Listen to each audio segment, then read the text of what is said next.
La Cátedra, conducido por Karina Colioca, un programa donde los docentes universitarios son los protagonistas.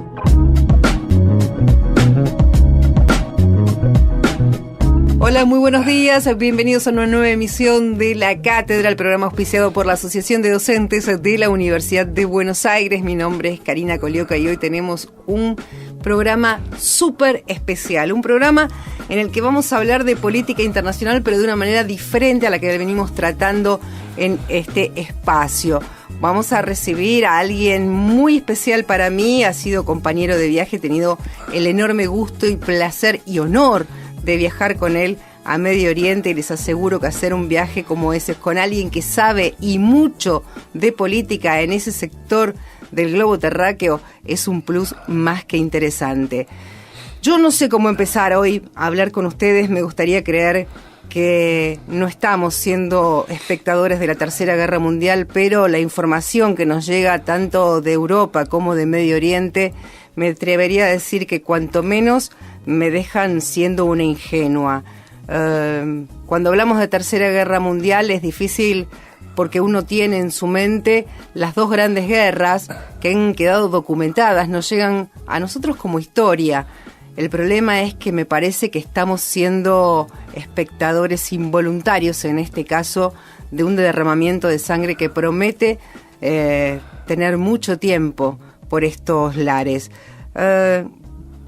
Para poder entender este tema un poquito mejor, es que invité hoy al analista internacional, experto en asuntos del Medio Oriente y África del Norte, especialista en contraterrorismo y especialmente un querido compañero de viaje, Horacio Calderón. Muy bienvenido, muy buenos días, gracias por estar aquí en la radio de la Universidad de Buenos Aires. Pero gracias por invitarme, un placer.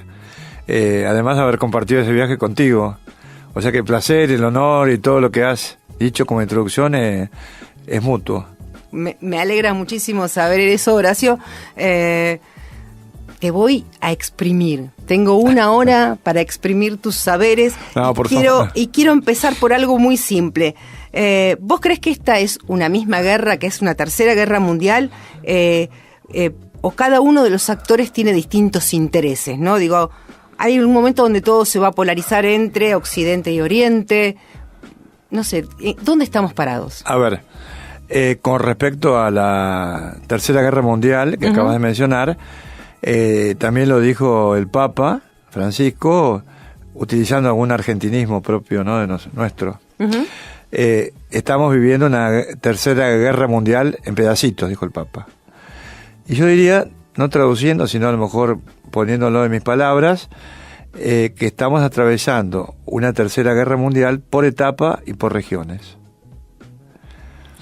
Pero lo que yo creo que hay que explicar al oyente, sobre todo desde una radio universitaria, que tiene que ser por lo menos un poco didáctica en cuanto a que todo el mundo pueda comprender lo que uno dice.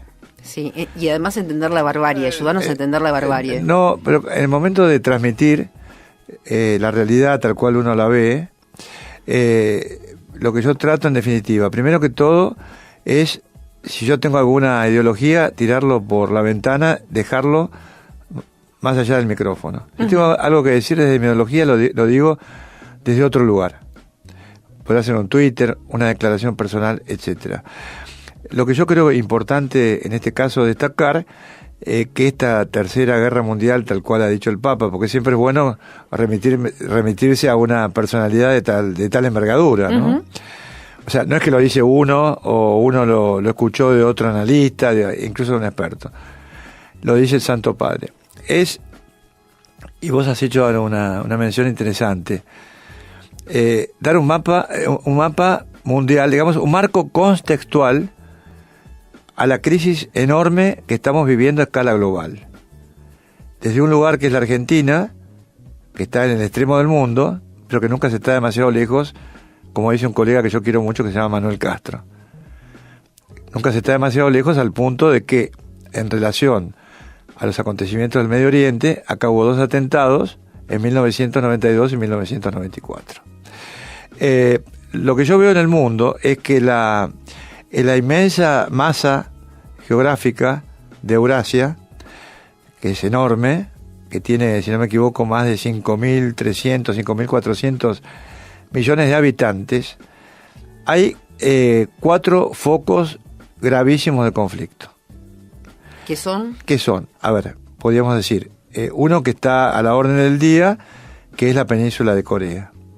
Otro, que para mi punto de vista es muy importante, que es la situación en Ucrania, en los límites de lo que sería, parte de lo que quedó del antiguo Pacto de Varsovia, sí, el pacto militar propio de la Unión Soviética, por un lado, y de la Organización del Tratado del Atlántico Norte por el otro, pero todo esto ocurriendo en el año, estamos hablando, 2016, 2017, etcétera, tal vez algún año anterior, pero del siglo XXI.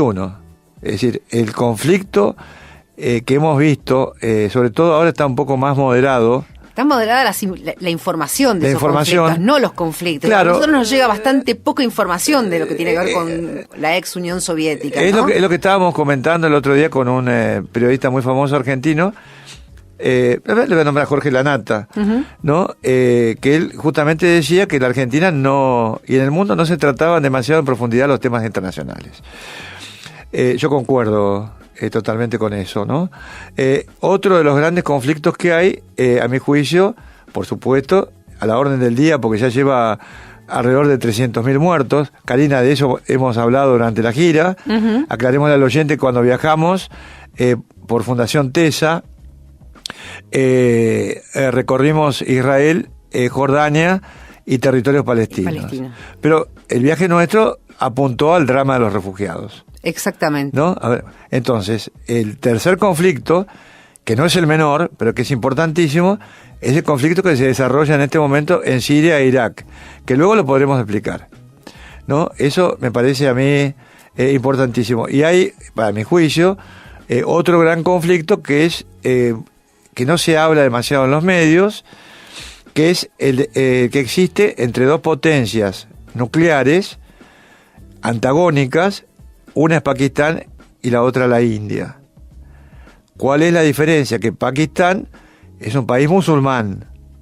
O sea, es un país musulmán con misiles nucleares balísticos tácticos.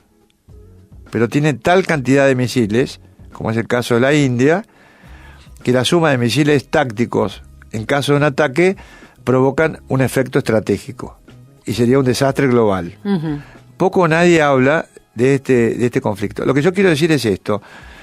Los grandes actores globales, llamémosle Estados Unidos, China, Rusia, Gran Bretaña, Francia, las 5 principales potencias nucleares con poder de veto en las Naciones Unidas, tienen intereses en cada uno de estos grandes teatros geográficos.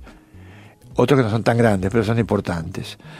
Entonces, ¿qué sucede? Cada uno de estos conflictos, para terminar por lo menos con esta idea, tiene la capacidad, en sí, la potencia para poder desencadenar una guerra mundial a escala global diferente a la primera y a la segunda, pero tal vez mucho más grave, por la enorme cantidad de armas nucleares que hay tanto en manos de un país como de otro.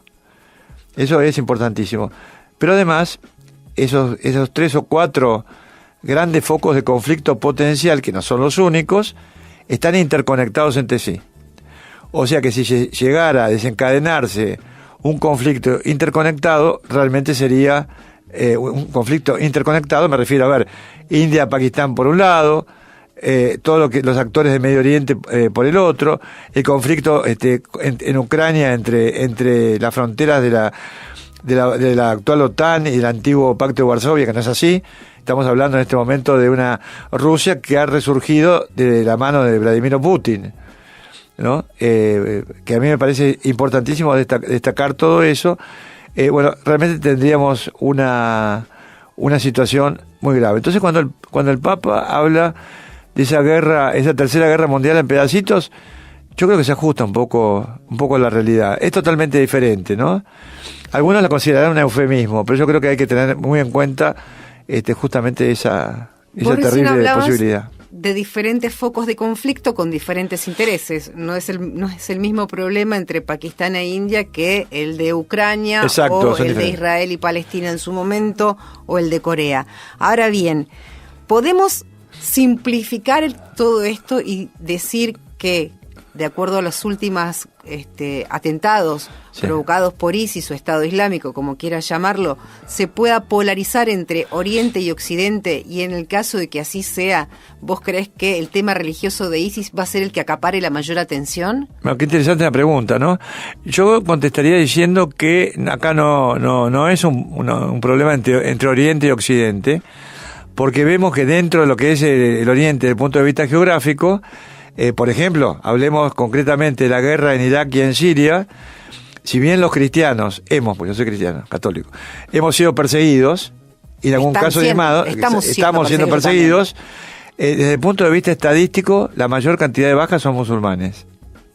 Por parte, por ejemplo, tanto del ISIS como de Al-Qaeda, pero sobre todo del ISIS. ¿Por qué? Porque son la población mayoritaria. Claro, pero hay que ver una cosa. Pero ¿por qué, por ejemplo, el ISIS decapita a musulmanes? ¿Por qué el ISIS arroja a un musulmán desde un 8º piso por su orientación sexual vivo? ¿Por qué el ISIS, por ejemplo, asesina gente que no está de acuerdo con su concepción tergiversada, para mi punto de vista, y desviada del Islam? Entonces, este ejemplo desvía un poco de la división Oriente-Occidente y a lo mejor de la famosa guerra de civilizaciones tan mentada que... Sí, a eso apuntaba yo, hacia el Islam viene... el Islam...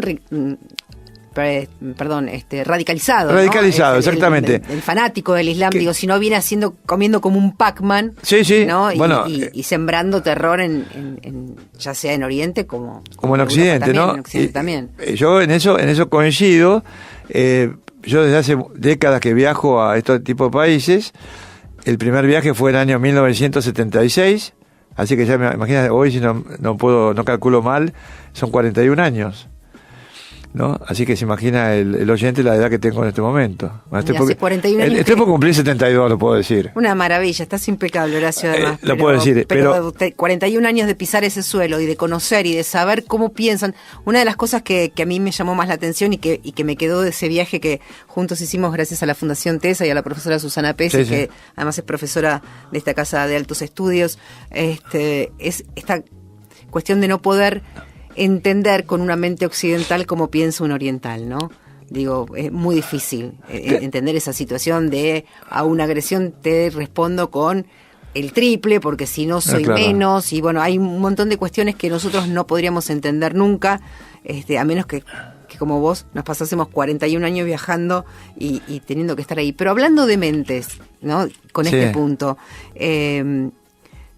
hay algo que a mí me llama mucho la atención y tiene que ver justamente con la inmediatez de la televisión, ¿no? Hoy nos enteramos de los atentados muy rápidamente, casi te diría que al instante, primero por las redes sociales y automáticamente después salen los medios de comunicación. Es así, ¿no? Ahora bien, ¿vos creés que el manejo psicológico que tienen, en este caso los terroristas de ISIS, me refiero al último atentado, el de Londres, el del puente y el Port Market, digo, ¿vos creés que ese manejo psicológico lo tienen para que en el momento de la conmoción se produzca un segundo ataque, después un tercer ataque y eso te deje aturdido? Bueno, justamente el objetivo de ellos con estos actos de terror es sembrar justamente el miedo en las poblaciones que ellos en definitiva tienen como blanco, ¿no? Ahora, hay algo que yo quería comentar, cuando yo hacía referencia que hacía 41 años que viajaba, yo notaba algo que me parecía muy importante, ¿no?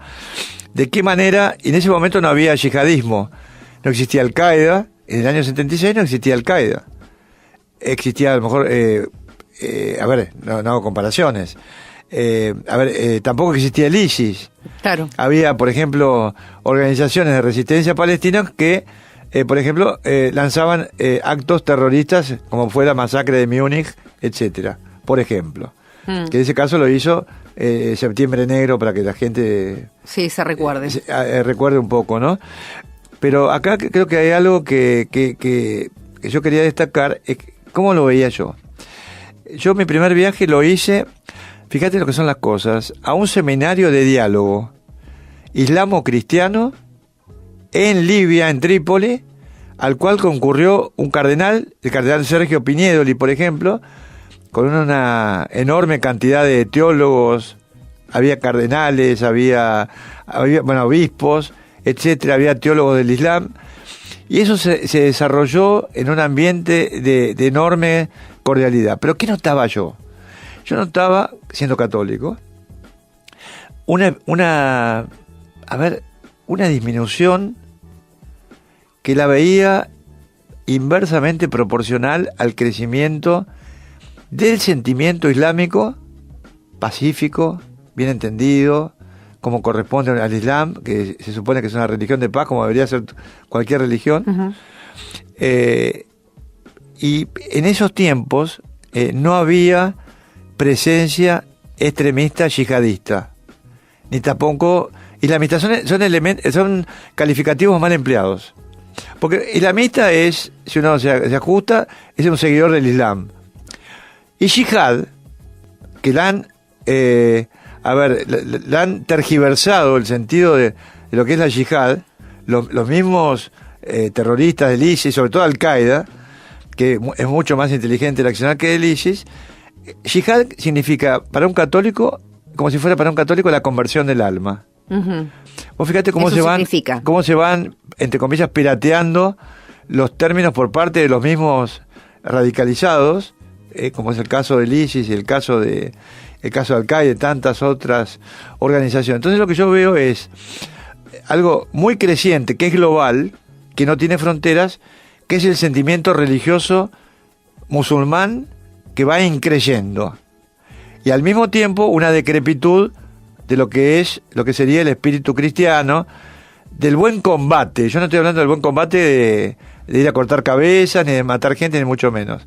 Pero sí veo mezquitas repletas de personas, he visto una multiplicación que no es muy difícil de calcular, de centros religiosos en países no musulmanes, como es el caso de Francia, como es el caso, por ejemplo, de España, los casos que uno ha visto, sí, ¿no? Es decir, este tipo de centros de irradiación religiosa, que en los tiempos que yo viajaba, por eso quiero recalcar, cuando uno visitaba a lo mejor una mezquita, bueno, el imán con el cual uno hablaba era un imán que centraba su fervor religioso en lo espiritual.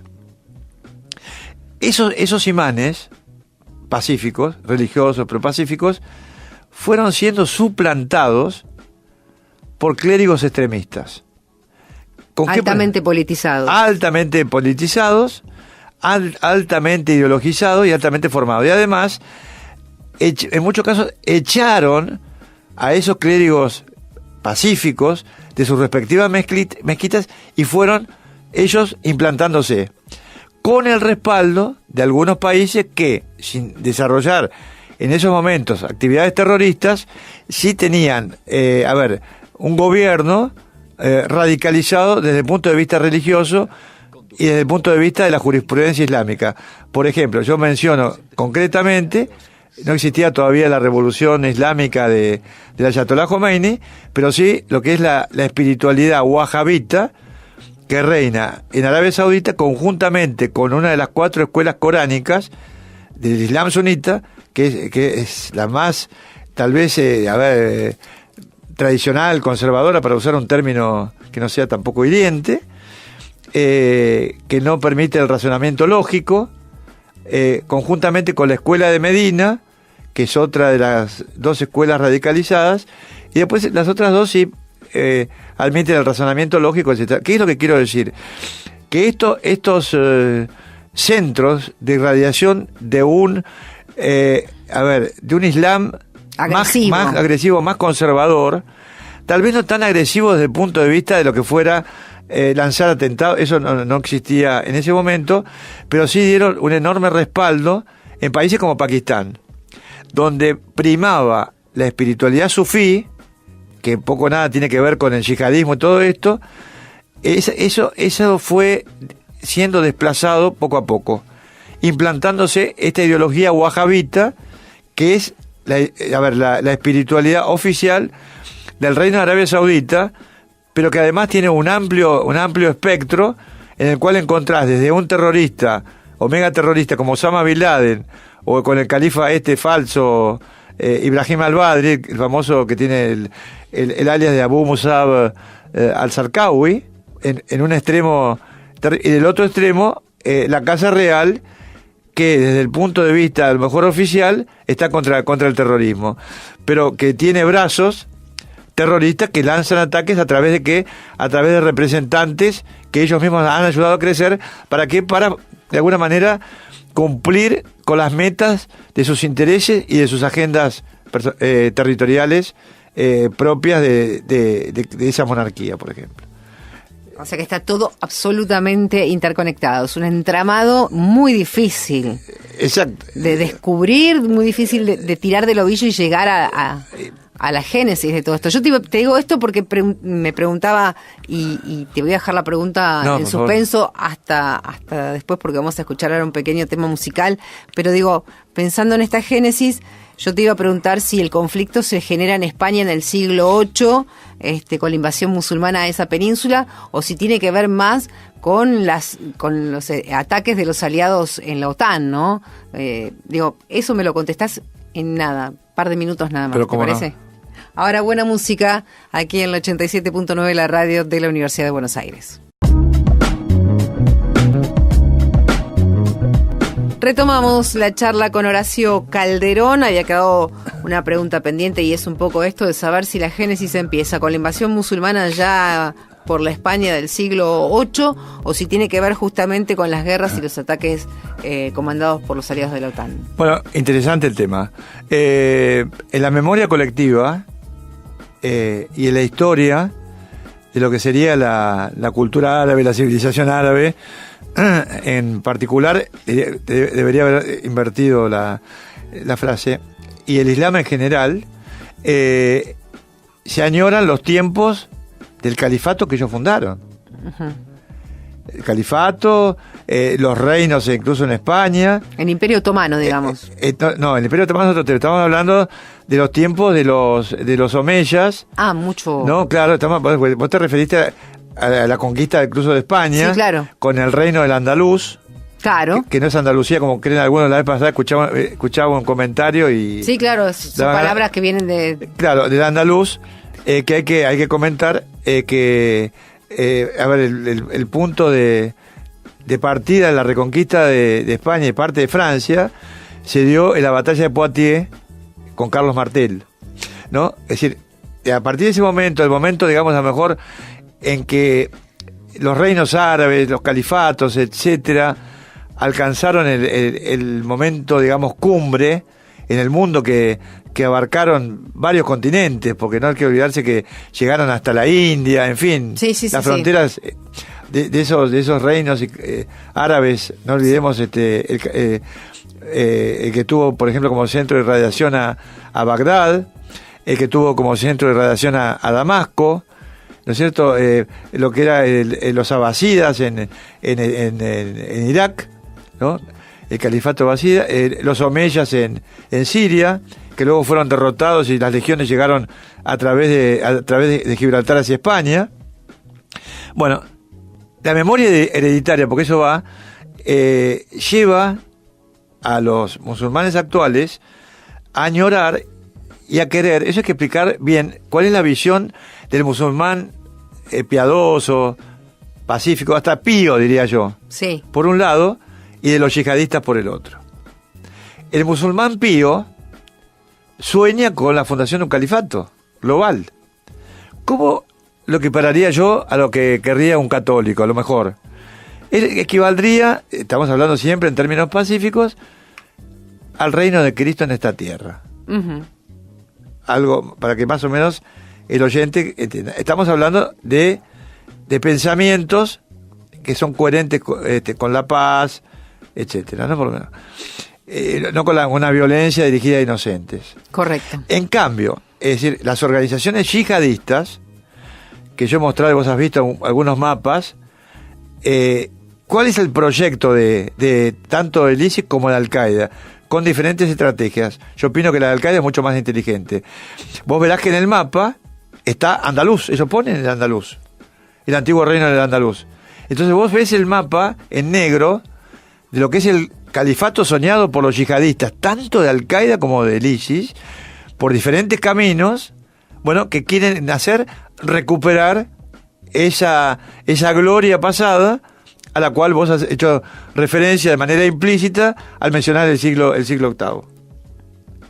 No sé si me explico al respecto. Sí, absolutamente. Entonces, la segunda parte concreta de la pregunta, con respecto a lo que la NATO ha hecho, o la OTAN, la sigla en castellano ha hecho, el califato, el sueño del califato yihadista, no estoy hablando del califato global, del sueño de todo buen musulmán amante de la paz, se realizaría de manera violenta con o sin ataques de la OTAN. Si tengo que hacer una referencia a los ataques de la OTAN, a los cuales yo siempre me he opuesto, justamente por conocer el impacto, o por lo menos no conocer, es decir, imaginar qué impacto podría tener es, de alguna manera, en lugar de neutralizar el crecimiento del peligro de estas organizaciones, que ha hecho, lo ha energizado. Porque lo que ha ocurrido en Libia, lo que ocurrió en el Irak de Saddam Hussein, y lo que está ocurriendo, por lo menos como intento, en Siria, es terminar, ya lo lograron en Irak y lo lograron en Libia, con dos sistemas de gobierno, llamémosle regímenes, aceptemos que fueran dictaduras, si se lo quisiera poner encasillar en eso, que eran archienemigos de las organizaciones yihadistas. Entonces, ¿cómo puedo yo imaginar que se puede desarrollar una guerra contra el terror, como la denominó, por ejemplo, George W. Bush, y derrocar a un gobierno que era el de Saddam Hussein, archienemigo de Al-Qaeda, y que además ese derrocamiento condujera al derrumbe de Irak, y que a ese derrumbe de Irak condujera a su vez a la expansión de otro extremismo que no podemos dejar de lado, que es el extremismo de Irán. Que ahora hemos visto que ha sido atacado, el último ataque del ISIS, ha sido contra el Parlamento y contra el mausoleo del Ayatollah Ruhollah Khomeini. Sí. Y todo esto es interesante por lo menos dejarte una idea nomás sobre el ataque. Que a diferencia de los ataques de lobos solitarios o de células, traducido del home ground, crecidas en casa, que hemos visto y que seguimos viendo en Francia, en Gran Bretaña y en otros países europeos y no europeos también, ¿no? Sí. Porque a mí me preocupan los 10 muertos, 20 muertos, 30 muertos de Londres o de París o de donde fuera, pero también me preocupan los que mueren en Afganistán y los que mueren en otros países del mundo. Para mí una vida inglesa no vale más que una vida de un... Bueno, Filipinas está tomada por ISIS y están combatiendo en las calles directamente, y también ahí se cobra vidas diariamente. Claro. Lo que yo estoy absolutamente convencido, por lo menos con un alto grado de probabilidad de ocurrencia, el 100%, que a mí me molesta mucho, ¿no? Sí. Es que el ataque contra Irán, por la forma en que fue desarrollado, y ahora me engancho con lo que vos dijiste, que fue muy interesante, de las redes sociales, fue, ideado, planificado y ordenado por el primer escalón superior de conducción del ISIS. Si no fue el califa, fue por un lugarteniente del califa. Sí, porque es un blanco muy no solamente el blanco. ¿Qué pasaba? Al momento de desarrollarse el ataque, a diferencia de lo que pasó en Manchester, que el ISIS se lo adjudicó, pero lo que dijo el ISIS no tenía nada que ver con el ataque en el terreno. Bueno, en el caso del ataque a Irán, se iban tuiteando y se iban sacando declaraciones a través de medios propios del primer nivel, de la primera dimensión, llamémosle, porque es multidimensional el tema de ataque, ¿no? Del califato, con precisiones, diría que casi exactas de lo que estaba ocurriendo. Entonces, en simultáneo al ataque. En simultáneo al ataque. Entonces, a mí en este caso particular, no me cabe ninguna duda, como a otros expertos, yo he consultado a expertos en la materia, de que ese ataque fue lanzado directamente por órdenes, planificación, idea de la conducción, del leadership, ¿no? De la conducción, del liderazgo del ISIS. Que obviamente, por un lado, está devolviendo de alguna manera en el corazón espiritual, como podía ser de alguna manera el mausoleo de Khomeini, uno de los centros, grandes centros de irradiación. Ellos tienen otros que son desde el punto de vista religioso importantísimos, ¿no? Algunos que están en Irak inclusive. chiitas. Devolución, entre comillas, de favores, porque no hay que olvidarse que Irán y el Hezbollah libanés, que es su brazo en Líbano y en este momento en Siria, están en la primera línea de batalla contra el ISIS y contra Al-Qaeda también, contra ambos, pero sobre todo contra el ISIS.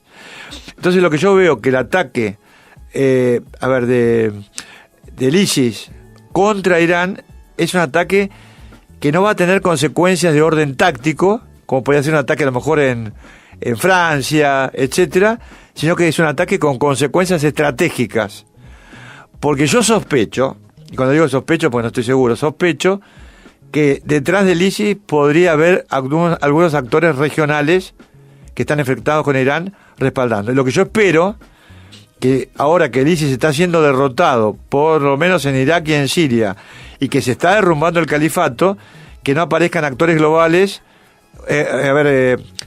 reverdeciendo o haciendo que renazca el ISIS de alguna manera para utilizarlo como yo usé una palabra en inglés, en un tuit, en una especie de arma geopolítica contra Irán, que para mi punto de vista es un estado extremista, como lo digo desde hace muchísimos años, es un estado patrocinador del terrorismo, conjuntamente con el Hezbollah libanés, que es uno de sus brazos, entre otros. ¿Se puede de alguna manera interconectar esto que vos me estás diciendo ahora, que es sumamente interesante, con las últimas declaraciones de Arabia Saudita y Qatar?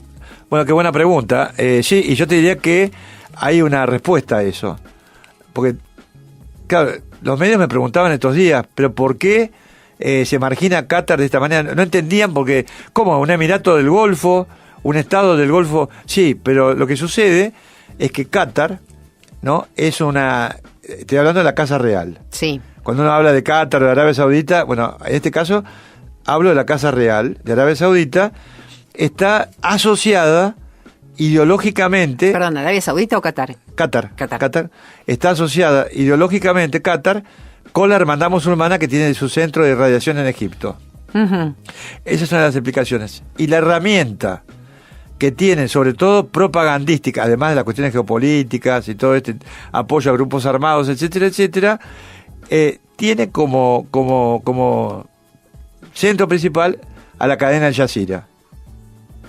Y en el ultimátum que hace pocas horas yo mencionaba también, que ha llegado a Qatar, estaría la exigencia, cuidado, porque están al borde de poder ordenar una invasión contra Qatar, la exigencia de remover a la cúpula de Al Jazeera, uh-huh, al directorio de Al Jazeera, que ellos consideran partidario de la hermandad musulmana. Ahora, me preguntarás vos, digo yo, ¿por qué el problema de Arabia Saudita y de algunos emiratos con la hermandad musulmana?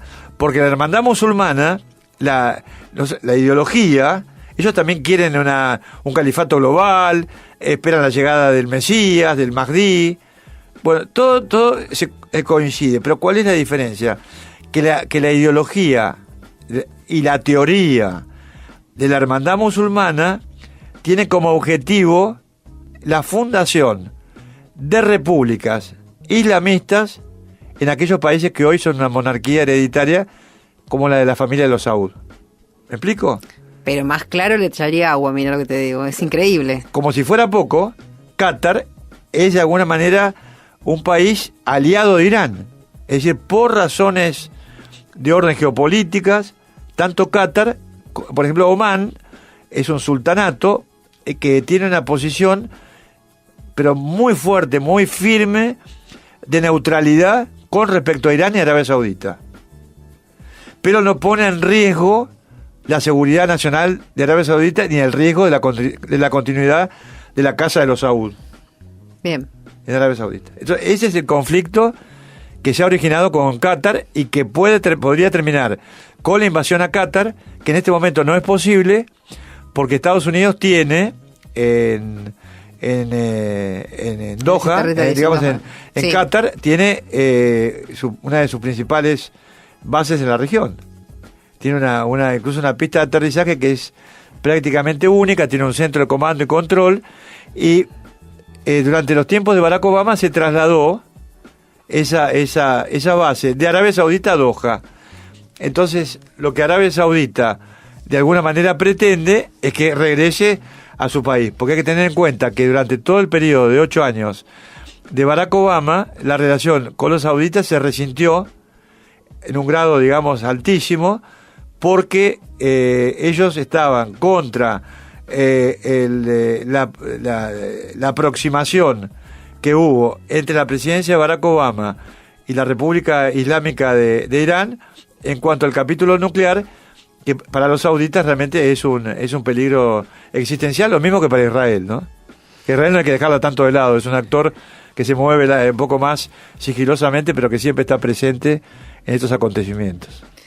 Estamos charlando con Horacio Calderón, analista internacional, experto en asuntos de Medio Oriente y África del Norte, especialista en contraterrorismo. En una semana particular, estuvo esta semana la canciller alemana Angela Merkel en nuestro país. Mucho por preguntarle, mucho por saber. Realmente hasta ahora todo lo que nos has contado, Horacio, es realmente fascinante. Uno se da cuenta que le hace falta mucha más información y mucho más conocimiento para poder, de alguna manera, ya no entender, sino al menos interpretar qué es lo que está pasando en el mundo. Te invito a que nos tomemos unos minutos nada más para conocer cuáles son las noticias de la Asociación de Docentes de la Universidad de Buenos Aires, y cuando regresemos seguimos en esta charla más que rica. La Cátedra, un programa auspiciado por la Asociación de Docentes de la Universidad de Buenos Aires. Servicio informativo. La FEDUN en defensa de la educación nacional. La federación participó de una reunión junto a los 5 gremios de docentes nacionales de los niveles iniciales, el secretario general de la CTA Boyaski y el secretario general de la CGT Héctor Daer. En el encuentro se presentó la unidad de los gremios de la educación y se analizaron las alternativas del conflicto que se espera en caso de no cumplirse con el llamado a la paritaria nacional. Servicio informativo. Radio UBA 87.9. La Cátedra, un programa auspiciado por la Asociación de Docentes de la Universidad de Buenos Aires. Regresamos aquí a la Cátedra en la radio de la Universidad de Buenos Aires. Horacio, recién hablabas, mejor dicho, sobre el conflicto entre Arabia Saudita y Qatar. Nombraste a las casas reales, a las monarquías, y nombraste a Barack Obama. Barack Obama, automáticamente me voy a Estados Unidos. Estados Unidos me remite inevitablemente a Donald Trump, y Donald Trump me lleva se está peleando con el señor de Corea del Norte, que además, para mí, y me voy a hacer cargo de lo que digo, está un poquito loco. A ver, Barack Obama, me voy a centrar en Corea del Norte, ¿no? Por favor. O la península de Corea, pero muy rápidamente, porque el tiempo pienso que nos abruma un poco ya. Un poquito, pero ayúdanos a entender qué es lo que está pasando ahí también. Bueno, hay que aclarar que en Corea del Norte reina, porque no es que gobierna, reina una dinastía con linaje de sangre del Monte Paektu en ese país. Una dinastía que dice ser comunista, de hecho es un gobierno comunista, marxista-leninista, de corte stalinista, pero que es una monarquía hereditaria. La República Democrática Popular de Corea no es ni democrática ni popular. Fue fundada a instancias de la Unión Soviética, porque el fundador de Corea del Norte fue una persona entrenada en el Ejército Rojo. Bueno, luego, porque hay que acelerar esto, hubo una guerra del 50 al 53, cuando Corea del Sur declaró su independencia, fue invadida por Corea del Norte. Corea del Sur fue respaldada por Estados Unidos, y vos fijate que esa guerra, que duró 3 años, del 50 al 53, murieron más de 2 millones de coreanos. Ni hablar de los miles de americanos, coreanos del sur. Sí, fue una de las guerras con más bajas, en cuanto a tiempo, ¿no? En cuanto a tiempo y en cuanto a límite geográfico. Uh-huh.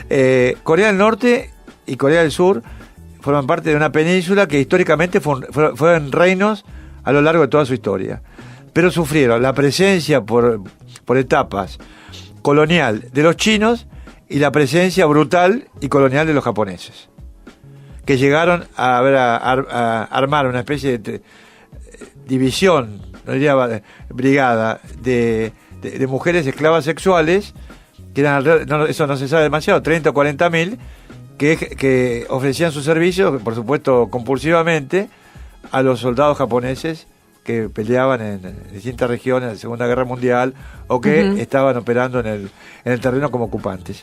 El problema coreano es un problema muy complejo.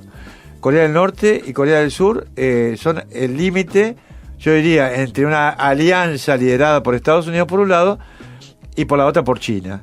Pero Corea del Norte se ha transformado en un estado tapón. En un estado tapón que, en caso de caer, de desaparecer, le llevaría a China y a Rusia, que tiene muy pocos centenares de kilómetros de frontera también con Corea del Norte, o sea, llevaría a que en lugar de tener un límite con este país, manejado por esta tiranía supuestamente comunista, monárquica, hereditaria y todo esto, que es un disparate en sí mismo, una contradicción en sí misma, en lugar de tener fronteras con ellos, tendría fronteras con, si querés, con la OTAN o con lo que reemplaza a la OTAN, con la Alianza Asiática, lo que fuera. No estamos hablando del Atlántico Norte, acá es otro tema. Entonces, para China, la caída del régimen coreano del norte crea un problema de seguridad enorme para ellos. Pero hay que acelerar el tema acá. Cuando Corea del Norte desarrolla y hace público la cuestión de los misiles intercontinentales que supuestamente va a tener, porque todavía no los tiene, y de una bomba nuclear para convertir, digamos, en chamuscar a la tierra americana, como dicen en su retórica, sobre todo el líder actual, jovencito actual, lo que están tratando de hacer es tener como interlocutor solamente Estados Unidos. No quieren saber nada con China porque tienen la memoria de lo que ha ocurrido con el colonialismo chino en su país. Mucho menos con Japón, que para los coreanos es otro enemigo existencial. Entonces, lo que ellos quieren en este momento, los coreanos del norte, es sentarse a hablar de igual a igual con el presidente de los Estados Unidos y Kim Jong-un. Lo han dicho ambos, ¿eh? Sí, ahora no entiendo porque la mayoría de la información que llega de Corea del Norte dice que hay una especie de aleccionamiento hacia sus habitantes sobre lo malo que es Estados Unidos, o sea, el demonio personificado en ese país. Aún así ellos quieren hablar. Aún así, es más, Bush el otro día dijo que para él sería un honor, habló de que lo trató como si fuera un cookie, como si fuera Trump, no Bush. Perdón, Donald Trump, como si fuera un cookie, un jovencito, y que él estaría honrado en hablar con él. Lo dijo Donald Trump. O sea que yo creo que hay que tener en cuenta esto, cuál es el movimiento hacia el cual va dirigido el conflicto coreano. Que habría que decir que ese conflicto coreano que tenga una resolución pacífica. Porque si murieron, 2 millones de más personas entre 50 y 53, yo no sé cuántos podrían llegar a morir en un conflicto que abarcaría Corea del Norte, Corea del Sur, Japón, China, parte de China, etcétera, ¿no? Y con las armas que hay ahora. De manera tal que es muy difícil saber qué puede ocurrir en la península de Corea, pero que que es el punto de conflicto más grave que hay en el planeta en este momento. Se puede afirmar que es Corea. Que es Corea, ¿no? Mucho más que Medio Oriente. Claro, te aclaro que haría falta un programa completo para varios. Explicarle a las personas cuál es la posición de cada uno de los actores. El hermano mayor del actual líder coreano, Kim Jong-un, el actual líder, fue asesinado por orden del régimen actual con un gas venenoso. En un aeropuerto. En un aeropuerto en Tailandia, cuando él iba ahí a visitar, porque era un fanático. Uno es fanático, por ejemplo, de Eric Clapton. Otro, el que muerto era fanático de Disneylandia, por ejemplo. Claro, no se entiende dentro de sus regímenes. Pero ¿por qué lo mató el hermano?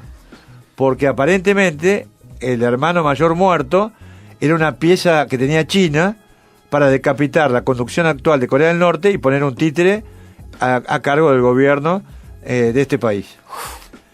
Por eso lo mandaron matar. De esta manera, tipo satánico Doctor No, Sí. Al estilo de esta serie James Bond, etcétera, ¿no? Cuando uno veía el Spectra, ¿no? Increíble. Usando este tipo de gases. Pero lo mataron al hermano, lo mataron con un gas venenoso. Pero porque era la pieza que podía hacer caer a Kim Jong. A Kim Jong-un, ¿no? De manera tal que es una cosa apasionante. Y yendo a la otra pregunta tuya, no sé cuánto quedará de tiempo. Tenemos los últimos 5 minutos. Pero vos me preguntabas con respecto... No, yo lo que quiero saber con respecto a los atentados de ISIS en general, qué es lo que podemos esperar, porque nosotros vemos todos estos conflictos desde el sur del mundo, ¿no? Estamos muy lejos, de verdad estamos muy lejos. Si alguna vez tenés la oportunidad de tomarte un avión, sabés que para llegar a Europa tenés más de 10, 12 horas de viaje, es mucho tiempo. O 16 como tuvimos nosotros. O 16 como tuvimos nosotros, ni hablar. Y digo, además de estar lejos en cuanto a kilómetros, también estamos lejos en cuanto a información, estamos lejos en cuanto a importancia, ¿no? Y yo siempre digo, por favor, que no miren para este lado, que no miren para este lado, que no miren para este lado, porque creo que estamos, y otra vez me voy a hacer cargo de mis palabras, un poquito regalados en algunas cuestiones de seguridad. Acá te hago muy cortito, volví hace muy poquito de Francia, donde la seguridad es impresionante. Llegué acá y encontré 2 valijas, una en cada columna, a unos 40 metros, donde no había nadie, y fui a dar aviso a las autoridades. Y miren, ahí hay 2 valijas, y me miraron y me dijeron, eso es un problema de la aerolínea. Faltó que me dijeran, no soy changarín, no las voy a ir a buscar.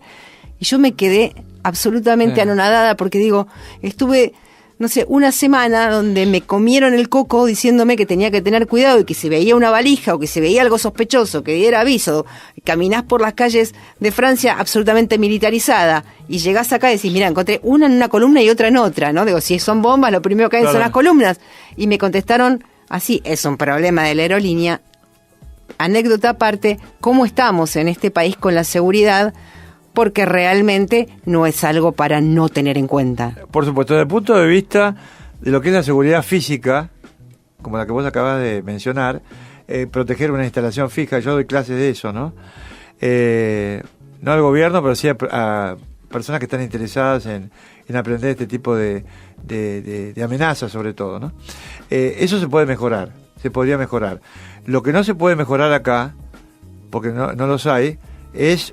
A ver, ¿de qué manera prevenir una actividad terrorista, yihadista, de organizaciones como Al-Qaeda y como el ISIS? Como lo era, y lo puede llegar a volver a ser, el Hezbollah libanés. Porque acá yo ahora veo un enfrentamiento muy grave, en el cual Irán dijo, después del atentado contra el mausoleo de Khomeini y contra el Parlamento, que ellos se consideraban habilitados para atacar cualquier blanco de los Estados Unidos. Ellos hicieron referencia al Levante. Pero habida cuenta que algo ocurrió en la Argentina en el 92 y en 1994, respondiendo, Karina, a tu pregunta, yo te diría que estamos realmente frente a un problema muy grave, porque lamentablemente la dirigencia política argentina en general tiene un desconocimiento, y ellos piensan que la teoría, la ideología, la estrategia, a lo mejor las tácticas que puedan emplear terroristas del exterior, como el caso del ISIS, Al-Qaeda, Hezbollah, para no olvidarse de nadie, sí. Es algo parecido a contener una insurgencia terrorista, por ejemplo, como si fuera actualmente la FARC. ¿No? No tiene nada que ver. No tiene absolutamente nada que ver. Se manejan de una manera completamente diferente. Entonces, si vos me preguntás si en el país hay expertos, somos 4, como máximo 5. Esto lo he repetido. Yo hablo por los medios. A mí nadie del gobierno me consulta. No te ha llamado nadie del gobierno. No, aparte si me ha llamado, a lo mejor yo no lo podría decir. Pero no me han llamado. O sea, no es que uno esté con esto presionando para que me llamen, porque yo no sería funcionario público de esto, porque además, si vos asumís una función, tenés la responsabilidad de proteger a la gente. Entonces, ¿de qué serviría un Horacio Calderón, un Juan Pérez, no voy a nombrar a los otros 3 o 4 que están, si no tuvieran los medios necesarios humanos y materiales, pero sobre todo humanos, para cumplir con eso? Para poder, aparte, formar una persona en esto te lleva 10 años, no te lleva 2, 3, 4, 5 años. Y tenés que formarla de acuerdo y en los tiempos de la dinámica actual, que van mudando las tácticas, porque vos ves que antes eran tácticas con bombas, secuestros de aviones. Cuando se ajustaron la seguridad en las aerolíneas, que por supuesto algo falla, como ocurrió en el aeropuerto de Estambul, donde tuvimos nosotros, viste el impacto que tuvo eso. Bueno, ahora hay que prevenirse de personas que atacan con autos, con camiones, o con un cuchillo, o con ambas cosas combinadas, como acabamos de ver en London Londres. Bridge o en el Borough Market. Horacio, increíble, como siempre sos una persona muy clara y sabés muchísimo. La gente que quiera seguir escuchando o interiorizándose de los saberes de Horacio lo puede hacer a través de Twitter, es Horacio Calderón, ¿no? @Horacio Calderón, y la página web es www.horaciocalderón.com. Todo muy modesto, hecho a pulmón, pero no hay nadie detrás mío que me pueda indicar qué es lo que debo decir o no decir. Horacio, te agradezco muchísimo que hayas venido, que hayas estado aquí con nosotros hoy en esta emisora, que además es la emisora de una casa de altos estudios absolutamente reconocida y te diría líder en Iberoamérica, así lo dice el último ranking de QS. Exacto. Somos líderes en Iberoamérica, así que tu palabra se escucha no solamente acá, sino en toda la región. Bueno, muchísimas independientemente gracias. de eso, yo siempre digo lo mismo, ¿no? Para mí vale lo mismo una radio o un canal que tiene a lo mejor 50.000 oyentes u otra que tiene 5 millones de personas que lo escuchan. Lo importante es transmitir el mensaje, y en el caso particular de hoy, el placer de haberme reencontrado con vos después de ese viaje fascinante. Absolutamente fascinante. Y no por eso poco riesgoso, por las cosas que... Sí, hemos vivido. Algún día tendríamos que sentarnos y escribir todo lo que pasó allí en ese viaje. Exacto. Con la Fundación TESA. Me queda más que despedirte. A ustedes, nuestros oyentes, les agradezco como siempre que estén del otro lado del receptor. Los espero el domingo que viene a las 9 de la mañana en punto en otra cátedra, el programa auspiciado por la Asociación de Docentes de la Universidad de Buenos Aires. Chau, pásenla lindo.